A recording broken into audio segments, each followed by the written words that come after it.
मिसाल बेमिसाल। और अब देखिए आपका अपना न्यूज़ 24 एक्सप्रेस नए अंदाज। नमस्कार, आप देख रहे हैं न्यूज़ 24 एक्सप्रेस और मैं हूं आपके साथ सपना ठाकुर। बुलेटिन की शुरुआत करते हैं बड़ी खबरों के साथ।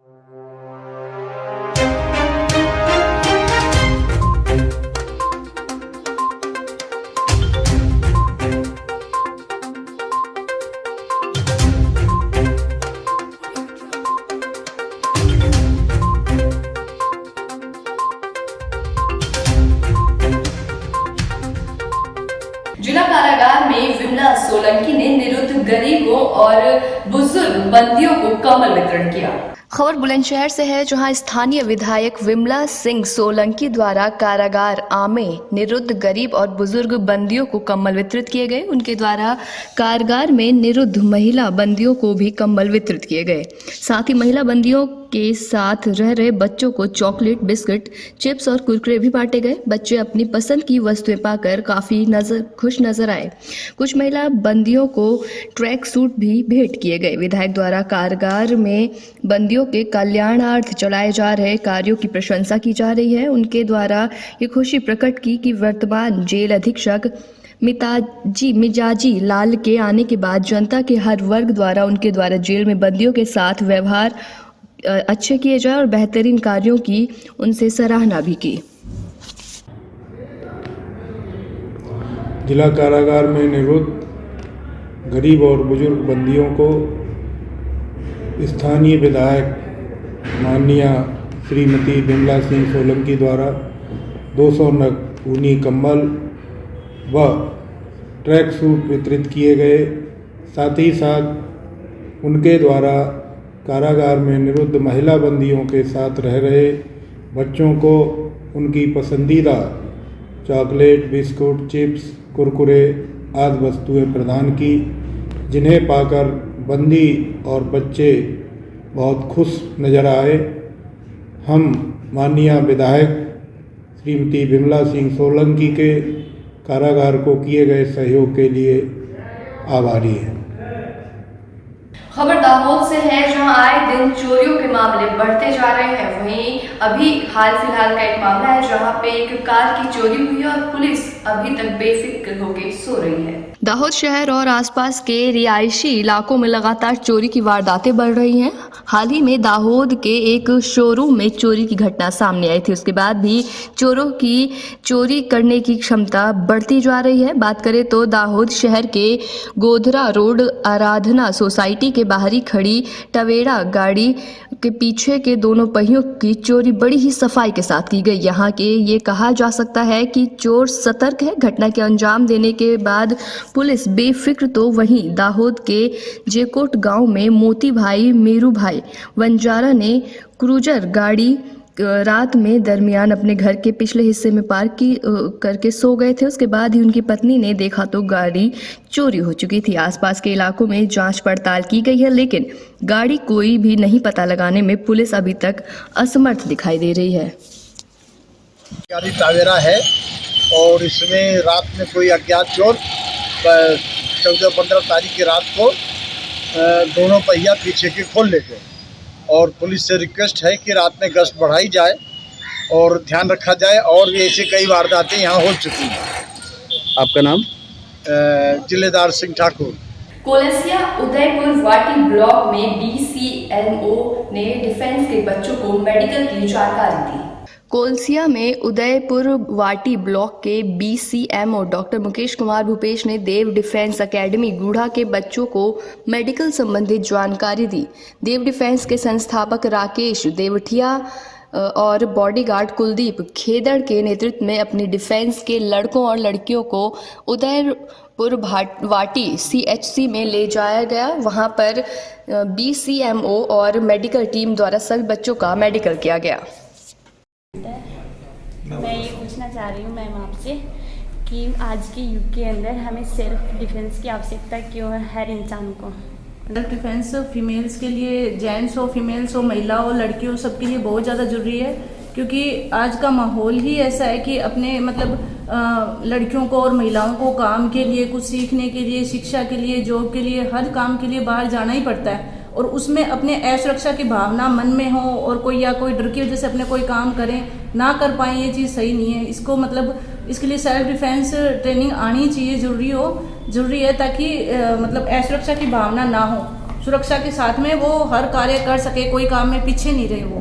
और प्लस मतलब इनकी ज़रूरत कभी भी पड़ सकती है, कभी भी रास्ते में कोई भी मिल जाए या कोई आपराधिक प्रवृत्ति के लोग मिल जाए या कोई भी दिक्कत हो जाए तो उसमें अपने इसको यूज़ कर सकते हैं और अपनी सुरक्षा कर सकते हैं इसमें। और नहीं भी पड़े कोई ज़रूरत तो अपने मतलब कॉन्फिडेंस बिल्डअप होता है, इससे मोटिवेशन आता है अपने को। कोई भी अपना सामाजिक उत्तरदायित्व है परिवार के प्रति, समाज के प्रति, बच्चों के प्रति, मतलब अपना जितना कॉन्फिडेंस अच्छा रहेगा और अपने जितने जागरूक रहेंगे, अवेयर रहेंगे, अपने दायित्व को उतना ही अच्छे से निभा सकते हैं। तो इसमें भी ये प्लस पॉइंट की तरह काम करता है सेल्फ डिफेंस की जो ट्रेनिंग होती है। प्लस अपने करते हैं तो और लोगों को भी इनमें पॉजिटिव मैसेज जाता है, पेरेंट्स को भी पॉजिटिव मैसेज आता है कि नहीं ये जरूरी है। इससे एनवायरनमेंट भी सकारात्मक बदलाव आएगा एनवायरनमेंट में भी, और लड़कियां भी आगे बढ़ेगी, उनमें पॉजिटिविटी आएगी, उनमें कॉन्फिडेंस बिल्डअप होगा। इसलिए सेल्फ डिफेंस की ट्रेनिंग लड़कियों और महिलाओं के लिए बहुत ज़्यादा जरूरी है, ताकि कभी भी जरूरत पड़े तो अपने आत्मरक्षा के लिए अपने तैयार रहें। कांकेर में नगरीय निकाय चुनाव को लेकर कांग्रेस और भाजपा ने चुनाव प्रचार में एड़ी चोटी का बल लगा दिया है। छत्तीसगढ़ में नगरीय चुनाव में महज 3 दिन बचे हुए हैं। ऐसे में चुनावी सरगर्मियां तेज हो गई हैं। कांकेर जिले के नहरपुर में 15 सीटों पर नगरीय निकाय चुनाव हो रहे हैं, जहां सत्ता हासिल करने कांग्रेस सहित भाजपा अपने पक्ष में वोट मांगते नजर आ रहे हैं। आज इसी कड़ी में भाजपा के प्रदेश अध्यक्ष विष्णुदेव साय कांकेर के नहरपुर पहुंचे, जहां साय ने वार्डों में पहुंचकर मतदाताओं से बात कर भाजपा को वोट देकर सरकार बनाने की अपील की है। 2009 में नहरपुर नगर पंचायत बनने के बाद से नगर पंचायत में बीजेपी के मनोनीत अध्यक्ष रहे, जो 8 माह बाद चुनाव में कांग्रेस भाजपा दोनों को ही जनता ने नकार दिया था, जिसके बाद से 5 साल तक निर्दलीय अध्यक्ष का कब्जा रहा और पिछले कार्यकाल में भाजपा सत्ता में रही। इस चुनाव में भाजपा अपनी सत्ता को बरकरार रखने के लिए मैदान में है, तो वहीं कांग्रेस विकास के मुद्दे के साथ ही काबिज होने के लिए एड़ी चोटी की जोर लगा रही है। इस चुनाव सरगर्मियों में भाजपा और कांग्रेस दोनों पार्टी चुनावी रैली के दौरान तीखी बहस करते हुए नजर आए। अभी नगरीय निकाय का चुनाव चल रहा है छत्तीसगढ़ में। कुल 15 जगह चुनाव है, 4 नगर निगम है, 5 नगर पालिका है, 6 नगर पंचायत है और नहरपुर भी नगर पंचायत में है। और प्रदेश अध्यक्ष के नाते मेरा सभी जगह जाना हुआ है और सभी जगह कार्यकर्ता हमारे नेता लगे हुए हैं पूरी तरह से चुनाव काम में और मतदाताओं में भारी उत्साह है। भारतीय जनता पार्टी को जिताना चाहते हैं, क्योंकि एक उम्मीद के साथ छत्तीसगढ़ में कांग्रेस पार्टी की सरकार बनाए थे, लेकिन 3 साल में यहाँ की कांग्रेस की सरकार उनकी उम्मीद में पानी फेरने का काम किया है। एक तो विधानसभा के समय जो 36 वादा इस पार्टी ने किया था, 3 साल हो गया है सरकार का, इनकी उल्टी गिनती शुरू हो गई है। आधे कार्यकाल से ज़्यादा समय बीत चुका है, लेकिन एक भी वादा इस सरकार पूरा करने में सफल नहीं हुई है, बल्कि उल्टे 3 साल में पूरे प्रदेश में भ्रष्टाचार चरम सीमा पर है। कहीं कोई विभाग, कोई दफ्तर चले जाइए, बिना पैसे का काम हो नहीं रहा है। अधिकारी बोलते हैं कि ऊपर हम लोगों को पहुंचाना पड़ता है और 42,000 करोड़ का कर्जा इस सरकार ले चुकी है, लेकिन धरातल में कहीं भी उसका इस्तेमाल दिख नहीं रहा है। कहीं ना नया रोड बन रहा है, ना कहीं कोई नया अस्पताल बन रहा है, ना कहीं नया कोई स्कूल घर बन रहा है, कुछ भी नहीं विकास का काम हो रहा है। ये सारा पैसा अपने आकाओं को खुश करने के लिए यहाँ का मुख्यमंत्री कभी आसाम चुनाव में पैसा खर्चा करता है, अभी यूपी चुनाव है तो यूपी में पैसा को भेजने का काम कर रहा है।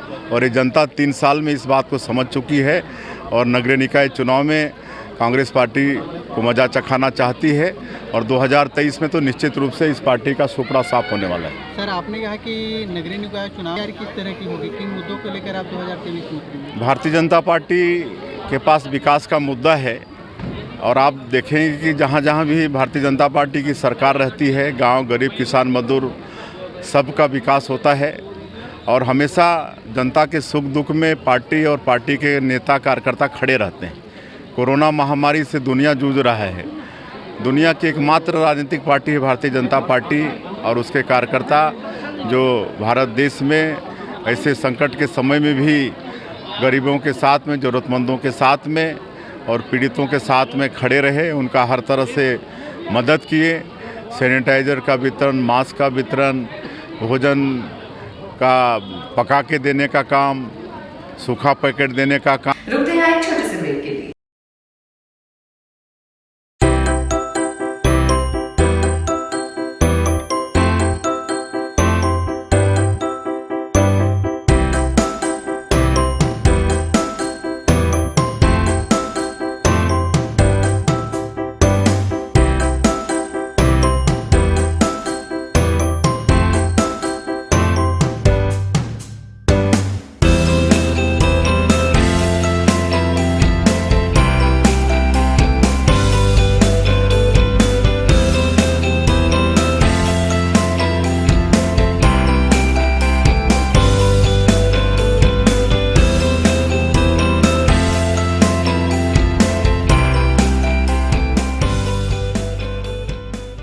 ब्रेक के बाद आप सभी का एक बार फिर से स्वागत है। बढ़ते हैं अगली खबर की ओर।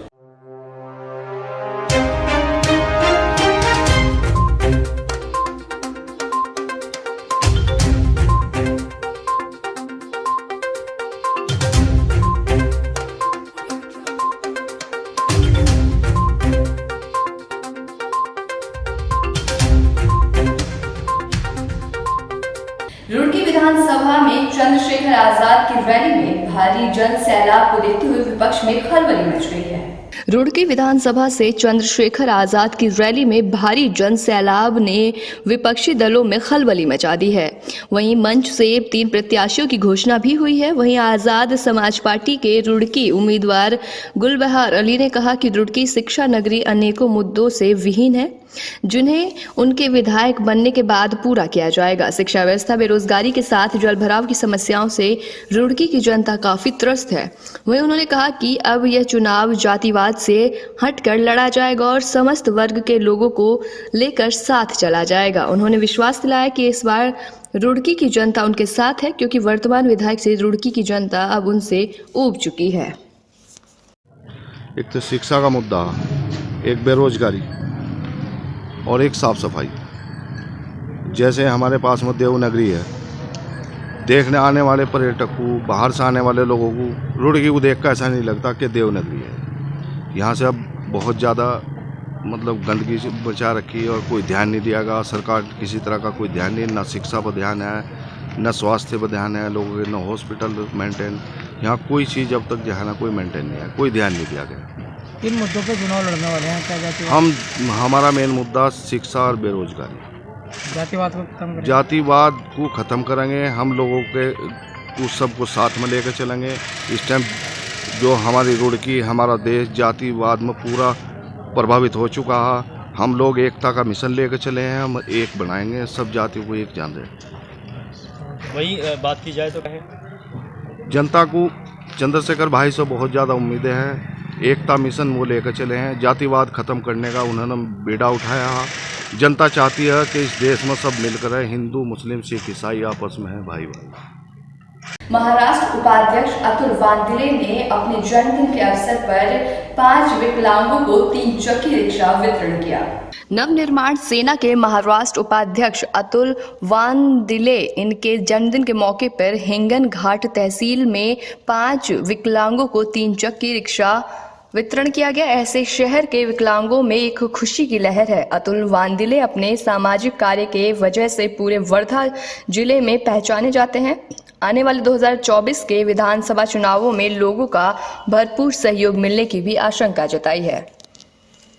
तो वहीं केंद्रीय मंत्री अजय मिश्रा उर्फ टेनी की गिरफ्तारी और बर्खास्ती को लेकर के कांग्रेस धरने पर बैठी है। लखीमपुर खीरी में केंद्रीय मंत्री के बेटे द्वारा जो किसानों के ऊपर गाड़ी चलाकर किसानों की हत्या कर देने का जो काम किया गया, हमारे नेता राहुल गांधी जी और प्रियंका गांधी उस वक्त से कह रहे थे कि केंद्रीय मंत्री को बर्खास्त किया जाए और उसके बेटे जो हैं इस नरसंहार में शामिल थे। कांग्रेस कार्यकर्ताओं का आरोप SIT की जांच में सुनियोजित साजिश निकला। लखीमपुर खीरी कांड में कांग्रेस कार्यकर्ताओं का गंभीर आरोप है। आरोप के बाद भी कैसे पद पर पर बने रह सकते हैं केंद्रीय गृह राज्य मंत्री अजय मिश्रा उर्फ टेनी। बुलंदशहर मलका पार्क के सामने कांग्रेस कार्यकर्ताओं ने इस बात को लेकर सरकार विरोधी जमकर नारे भी किए। जैसा कि आप लोगों को मालूम है कि लखीमपुर खीरी में जो केंद्रीय मंत्री के बेटे द्वारा किसानों के ऊपर गाड़ी चढ़ाकर किसानों की हत्या करने का काम करा, हमारे नेता आदरणीय राहुल गांधी जी, प्रियंका गांधी जी उस वक्त से कह रहे थे कि केंद्रीय मंत्री को बर्खास्त करा जाए और उसके पुत्र जो है इस नरसंहार में शामिल थे। कल एसआईटी की रिपोर्ट में भी ये साबित हो चुका है कि ये पूरा जो नरसंहार था वो स्वनियोजित था और उसी को लेकर के हम लोग आज यहाँ धरना पे बैठे हुए हैं कालाम चौराहे बुलंदशहर पर। और हमारी मांग है कि केंद्रीय मंत्री अजय कुमार टेनी को बर्खास्त करा जाए और उस पर हत्या का मुकदमा चलाकर। सीधी जिले में शासकीय बैंकों के निजीकरण के विरोध में बैंक कर्मचारी हड़ताल पर बैठे हैं। वहीं सरकार की शासकीय बैंकों के निजीकरण के प्रयासों के विरोध में United forum of bank unions के द्वारा 16 एवं 17 दिसंबर 2021 को 2 दिवसीय राष्ट्रव्यापी हड़ताल किया जा रहा है। उसी के तहत सीधी जिले में भी स्टेट बैंक ऑफ इंडिया की मुख्य शाखा में कर्मचारियों द्वारा बैंक में तालाबंदी करके हड़ताल का समर्थन किया गया। स्टेट बैंक ऑफ इंडिया मुख्य शाखा सीधी के डिप्टी मैनेजर स्मिथ कुमार ने बताया कि हमारी हड़ताल राष्ट्रव्यापी है। सरकार द्वारा कुछ शासकीय बैंकों को योजनाबद्ध तरीके से धीरे धीरे के निजीकरण किया जा रहा है, जो कि देश और जनता के हित में नहीं है। अगर बैंक निजीकरण हो जाते हैं तो ये जो पब्लिक का पैसा है वो कुछ कॉरपोरेट के हाथ में चला जाएगा और साथ ही आम जनता को जो निःशुल्क सुविधा मिलती थी वो नहीं मिल पाएगी। और हम चाहते हैं कि बैंकों का निजीकरण ना हो। अगर सरकार हमारी बात नहीं मानती है तो हम अनिश्चितकालीन हड़ताल पर चले जाएंगे। क्या कारण है और किस लिए आप कर रहे हैं? सर, ये हम नेशनल वाइज स्ट्राइक कर रहे हैं 16 और 17 दिसंबर को। ये हमारी स्ट्राइक बैंक प्राइवेटाइजेशन के अगेंस्ट में है। गवर्नमेंट जो है अभी योजनाबद्ध तरीके से कुछ सरकारी बैंकों को धीरे धीरे प्राइवेटाइज कर रही है, जो कि देश के हित में नहीं है, पब्लिक के हित में नहीं है। ये गवर्नमेंट अगर ये बैंक्स अगर प्राइवेटाइज हो जाती हैं तो ये जो पब्लिक मनी है कुछ कॉरपोरेट्स के हाथ में चली जाएगी। इससे 2-3 तरह की हमें मेन खामियां हैं। सर, निजीकरण होने से शासकीय आम जनता को पहले जो फ्री में ये जो सोशल सिक्योरिटी वाली सर्विसेज मिल रही हैं, सस्ते दामों पे बचत खाता खोलना, गवर्नमेंट की स्कीम्स का फ़ायदा पहुंचाना, इन चीज़ों में दिक्कत आएंगी। जैसे कि आज भी आप कंपेयर कर सकते हैं जो प्राइवेट बैंक्स हैं और जो सरकारी बैंक्स हैं, उनमें सरकारी बैंक्स में ये सारी सुविधाएं आपको मास बैंकिंग की फैसिलिटी मिल पा रही है, हर जनता तक ये सुविधा पहुंच पा रही है, जो कि प्राइवेट बैंक में आज के डेट में संभव नहीं है। सर, आपका नाम क्या है और क्या पद है आपका? मैं स्मिथ कुमार हूँ, मैं डिप्टी मैनेजर हूँ state bank of India Sidhi branch में। क्या चाहते हैं आपका बैंक डिपार्टमेंट? हम चाहते हैं कि ये प्राइवेटाइजेशन नहीं हो, क्योंकि आज के डेट में अगर ये प्राइवेटाइजेशन हो जाती है, कुछ कॉर्पोरेट एंटिटीज़ के हाथ में चली जाती है बैंक, तो सबसे पहले तो ये कॉन्फ्लिक्ट ऑफ इंटरेस्ट का केस होगा, जैसा कि हमने देखा भी है। मानवाधिकार मिशन गाजियाबाद उत्तर प्रदेश के द्वारा 15 दिसंबर को न्यूज़ 24 एक्सप्रेस की टीम को सम्मानित किया गया। वहीं 15 दिसंबर 2021 को मानव अधिकार मिशन गाजियाबाद उत्तर प्रदेश द्वारा न्यूज़ 24 एक्सप्रेस की टीम को सम्मानित किया गया। सम्मान देने के लिए हम उनका बहुत बहुत आभार व्यक्त करते हैं, जिसमें कि श्री के.जी. बालकृष्ण, श्रीमती ममता शर्मा, डॉक्टर महेंद्र शर्मा उपस्थित थे। खबरों का सिलसिला जारी रहेगा, आप देखते रहिए न्यूज़ 24 एक्सप्रेस।